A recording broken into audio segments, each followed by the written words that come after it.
Hai, apa kabar semuanya saudara? Saya berada dalam keadaan baik, sehat, kuat, bahagia, dan penuh dengan kebaikan dari kerajaan surga. Saya berdoa agar renungan ini boleh menjadi kekuatan bagi saudara, menjadi penghiburan, bahkan menjadi jawaban atas setiap masalah yang sudah sedang hadapi. Yuk, sama-sama kita mau tundukkan kepala, kita mau bersatu dalam doa. Tuhan Yesus yang baik, kami menyiapkan hati kami untuk diberkati oleh kebenaran firman Tuhan. Urapi hamba-Mu, lidah bibir perkataannya penuh kuasa, penuh kemuliaan. Berkati agar setiap kata kalimat yang keluar, biar nama Tuhan saja yang dipermuliakan. Segala yang jahat kami cabut, kami patahkan kuasanya. Pakai hamba-Mu Tuhan untuk boleh menjadi saluran berkat. Berkati siapapun mereka yang menonton, mendengar, menyaksikan. Mereka diprogramkan untuk diberkati oleh Allah. Mereka pulang bawa sesuatu yang indah, yang ajaib, yang luar biasa. Dan nama Tuhan yang boleh dipermuliakan. Di dalam nama Tuhan kami Yesus Kristus, setiap kita yang siap untuk diberkati, sama-sama kita katakan amin. Kita akan belajar sebuah tema khotbah pada hari ini adalah belajar mendengar dengan baik. Belajar mendengar dengan baik. Saudara dan saya perlu merenungkan, ketika kita hanya memilih apa yang enak untuk didengar, maka Tuhan pun memilih untuk jarang berfirman. Sebagai seorang pengikut Kristus, kita perlu belajar untuk memiliki pendengaran yang baik tentang Tuhan. Apa jadinya jikalau seorang anak tidak dapat mendengar dengan baik instruksi dari orang tuanya? Pastinya anak tersebut akan mengalami banyak masalah. Apa jadinya ketika seorang murid tidak dapat mendengar instruksi dengan benar dari gurunya?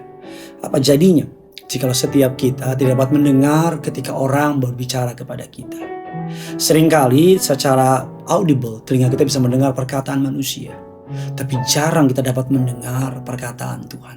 Saya percaya bahwa Tuhan memang tidak selalu berbicara secara audible, tapi dia dapat berbicara dari perkataan orang, melalui kejadian, atau berdasarkan firman Tuhan.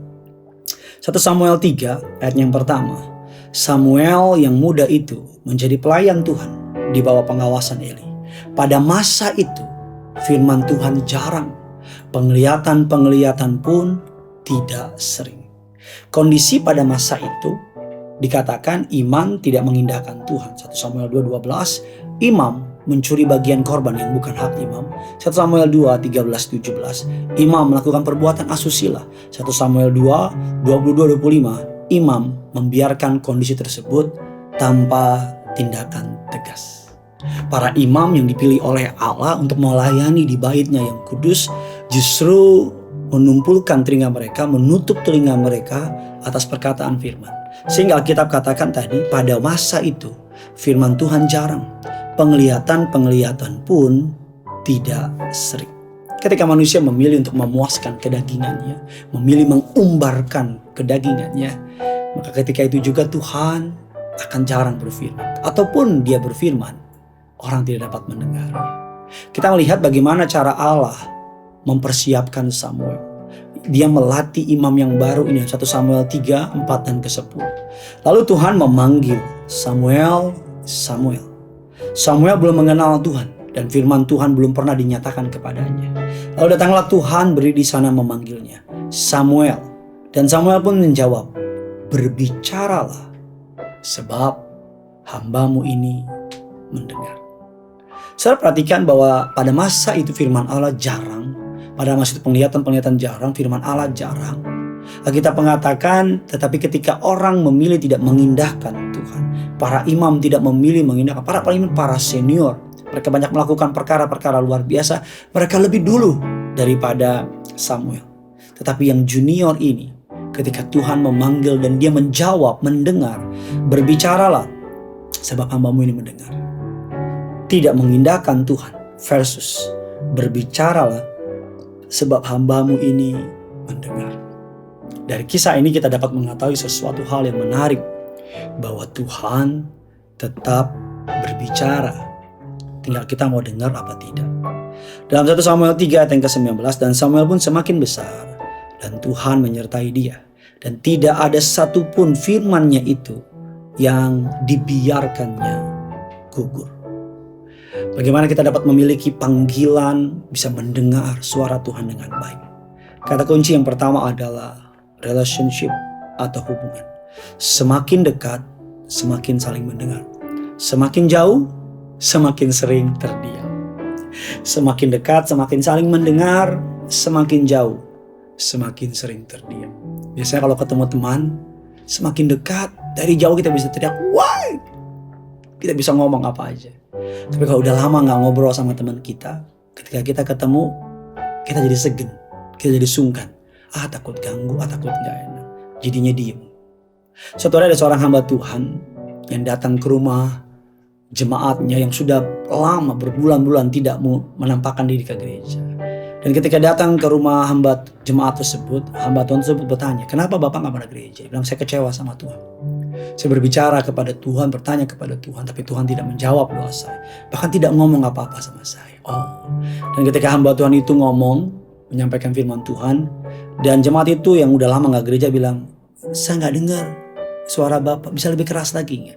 Dan hamba Tuhan itu makin ngomong, bukannya makin keras malah makin pelan. Pak, bisa lebih keras lagi gak? Bukannya makin keras malah makin pelan. Sampai sang pemilik rumah itu mendekatkan dirinya, saking dekatnya sama pendeta tersebut, sehingga hampir mereka jaraknya tidak terlalu jauh. Dan ketika jaraknya tidak terlalu jauh, hamba Tuhan tersebut berkata dengan suara yang cukup pelan, dan orang itu bisa mendengar. Kalau deket gini saya dengar Pak. Kalau jauh tadi saya gak kedengar Bapak ngomong apa. Dan begitu juga hamba Tuhan itu berkata kepada jemaat tersebut, that's why kalau kamu jauh dari Tuhan, kamu gak bisa dengar suara Tuhan. Tapi kalau kamu dekat sama Tuhan, kamu bisa dengar suaranya bahkan di saat badai kehidupan sedang datang. Melatih hubungan kita dengan Tuhan. Dengan apa? Pakai hati. Hubungan itu harus pakai hati. Tulus, rendah hati. Dan izinkan Tuhan interupsi kita anytime. Kapan saja. Kita harus tulus, rendah hati. Kapanpun Tuhan mau interupsi kita, biarkan Tuhan interupsi. Yang kedua, luangkan waktu. Baik pribadi dalam hadirat Tuhan, ataupun secara bersama-sama lewat pujian, penyembahan, dan pembacaan Alkitab. Yang ketiga, memiliki mentor yang dapat dipercaya. Dan yang keempat, yang paling penting terakhir, just do it. Lakukan. Apa yang Tuhan minta, lakukan. Filipi 4 ayat yang ke-9. Dan apa yang telah kamu pelajari, apa yang telah kamu terima, apa yang telah kamu dengar, dan apa yang telah kamu lihat daripadaku, lakukanlah itu. Maka Allah sumber damai sejahtera akan menyertai kamu. Saya berdoa agar firman Tuhan ini boleh menjadi berkat bagi saudara.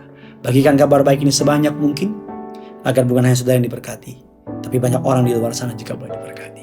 Karena yang punya surga, crazy in love with you. Mari sama-sama siapkan hati kita. Kita mau menyembah Tuhan kita, Raja di atas segala raja.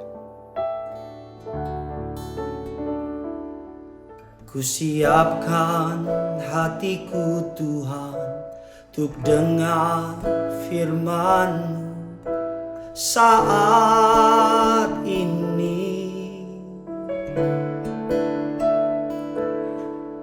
Ku sujud menyembah-Mu Tuhan, masuk hadirat-Mu saat ini. Curahkan urapan-Mu Tuhan bagi jemaat-Mu saat ini. Ku siapkan hatiku Tuhan, untuk dengar firman-Mu. Mari sama-sama datang sama Tuhan, firman-Mu. Firman-Mu Tuhan, tiada berubah,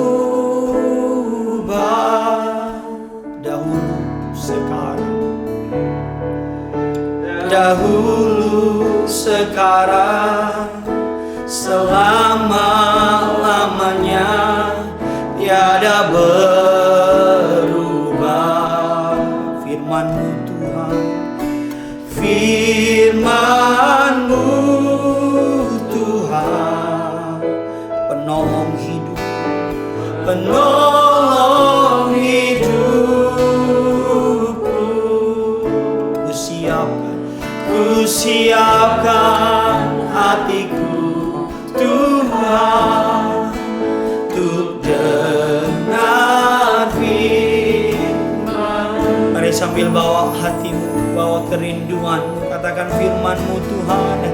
Firman-Mu Tuhan, tiada berubah, tiada berubah, dahulu sekarang selama-lamanya, dahulu sekarang selama-lamanya, selama-lamanya, tiada berubah. Firman-Mu Tuhan, firman-Mu Tuhan, penolong hidupku, penolong hidupku. Hatiku telah siap, hatiku telah siap Tuhan, untuk dengar firman. Mari sambil angkat tangan, angkat hatimu dengan iman percayamu firman-Mu.